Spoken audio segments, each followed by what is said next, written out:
Baik, bismillahirrahmanirrahim. Assalamualaikum warahmatullahi wabarakatuh.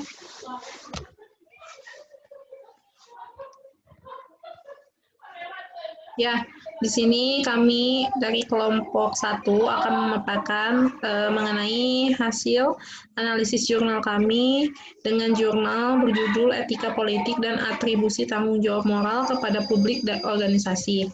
Di sini ada anggotanya, di sini saya sendiri, Indah Veronisa Tosin, lalu juga ada Siti Ainun Hayatu Fadila, terus Rifal Hamdi, Elsa Maulina, dan juga Dinda Kris Damayanti. Nah, langsung saja ke berikutnya.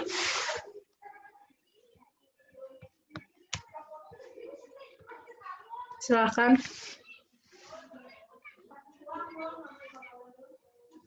Assalamualaikum warahmatullahi wabarakatuh. Saya Ainun, kita akan menjelaskan tentang latar belakang mengapa kelompok kita mengambil judul tersebut. Seperti yang kita ketahui, banyaknya kasus korupsi di Indonesia tiap tahun terus meningkat. Oleh karena itu, kita ingin mengkaji seberapa pentingkah etika politik atau berapa pentingkah kajian disiplin ilmu etika politik dalam atribusi tanggung jawab publik. Saya serahkan kepada yang selanjutnya masalah. Ya, di sini saya akan menjelaskan mengenai masalah. Masalah dari yang kami ambil jurnal ini adalah pengalaman bahwa menunjukkan bahwa terkadang memang masalah publik itu dimunculkan, masalah publik politik itu dimunculkan dan dicoba untuk diselesaikan tanpa memang sebab menimbangi secara memadai dan dari sudut pandang tertentu dari etika politik.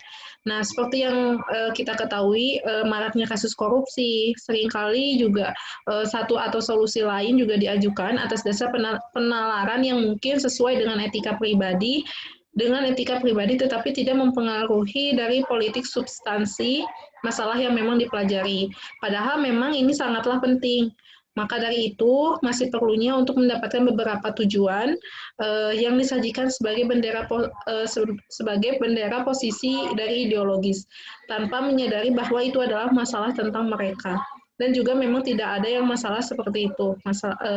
Bisa dilihat gitu ya dari negara-negara lain etika politiknya itu sudah sangat bagus dengan contohnya di negara Korea Utara, Korea Selatan, yang memang itu ketika ada kasus korupsi langsung dijebloskan kepada penjara atau hukuman mati sekalipun. Tetapi beda halnya dengan etika politik yang memang ada di Indonesia.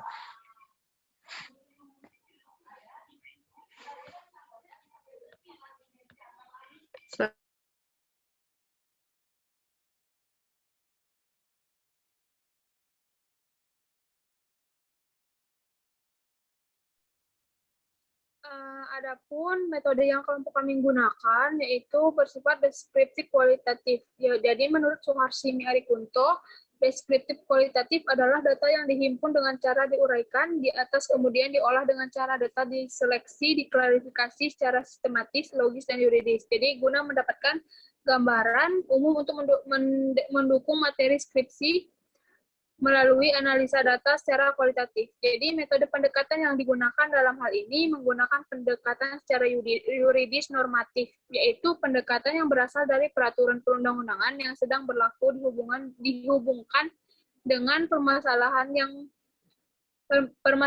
yang diteliti untuk membentuk suatu pembahasan atau uraian yang kemudian ditarik satu kesimpulan.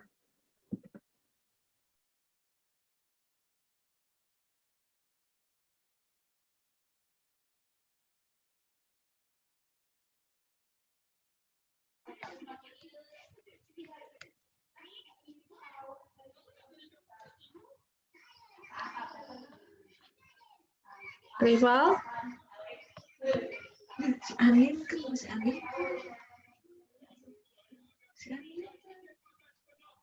Untuk bagian hasil dan pembahasan akan dilanjutkan oleh Saudari Rival.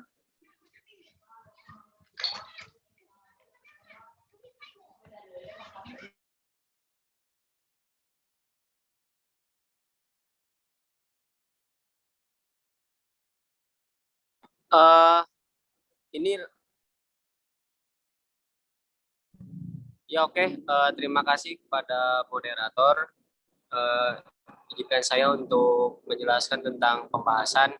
Jadi di dalam penelitian ini kami pertama mungkin kita untuk memahami bahwa beberapa persyaratan dari barang pribadi mengkriteriakan politik, misalnya secara politik itu tidak akan pernah diizinkan sebuah undang-undang untuk menyatakan secara positif sesuai dengan hukum. Terus yang kedua, ada tindakan kesengajaan antara kehidupan baik dan kebaikan bersama mengisyaratkan bahwa ketika itu terjadi ingin berargumen bahwa tindakan hukum tertentu guna membuktikan kesalahan moral. Untuk itu faktanya salah satunya itu diakui bahwa tidak semua yang salah secara moral bagi seseorang pasti salah dilarang oleh negaranya. Jadi perilaku itu memiliki efek negatif pada kebaikan bersama yang seharusnya dilarang oleh negara. Terus yang ketiga itu ada organisasi yang dimana ini berfungsi sebagai aparatur publik dan diperlukan juga. Terus untuk kebijakannya sendiri ini sangat baik dan menetapkan contoh secara instrumen kontrol membagi kekuasaan di antara berbagai organisme dengan tujuan agar pelaksanaan kekuasaan selalu dibatasi. Di situ juga kan ada sebuah langkah-langkah yang perlu dilengkapi dengan kebijakan pribadi. Mungkin segitu.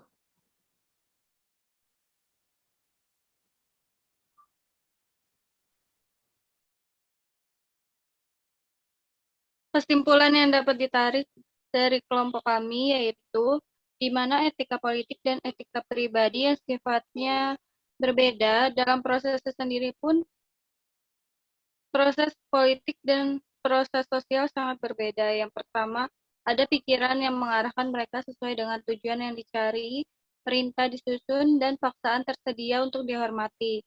Proses sosial bagaimanapun lahir dari kolaborasi bebas antara laki-laki dan perempuan. Selain itu, umumnya mereka tidak menanggapi rencana yang disengaja. Proses ini melibatkan orang-orang yang tidak mengenal satu sama lain dengan minat yang berbeda, tetapi pada saat tertentu bisa saling menguntungkan. Dari sudut pandang etika politik, sangat penting tidak hanya untuk mengetahui, tetapi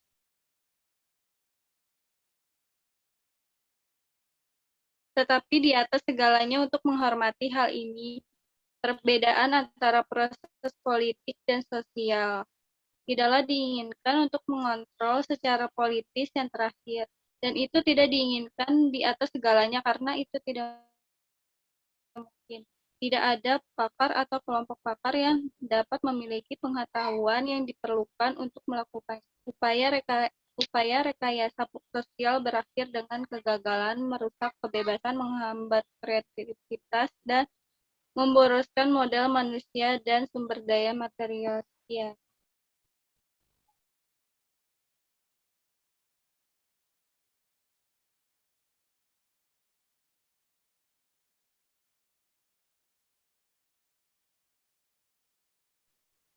Sekian presentasi dari kelompok kami, kurang lebihnya mohon maaf. Assalamualaikum.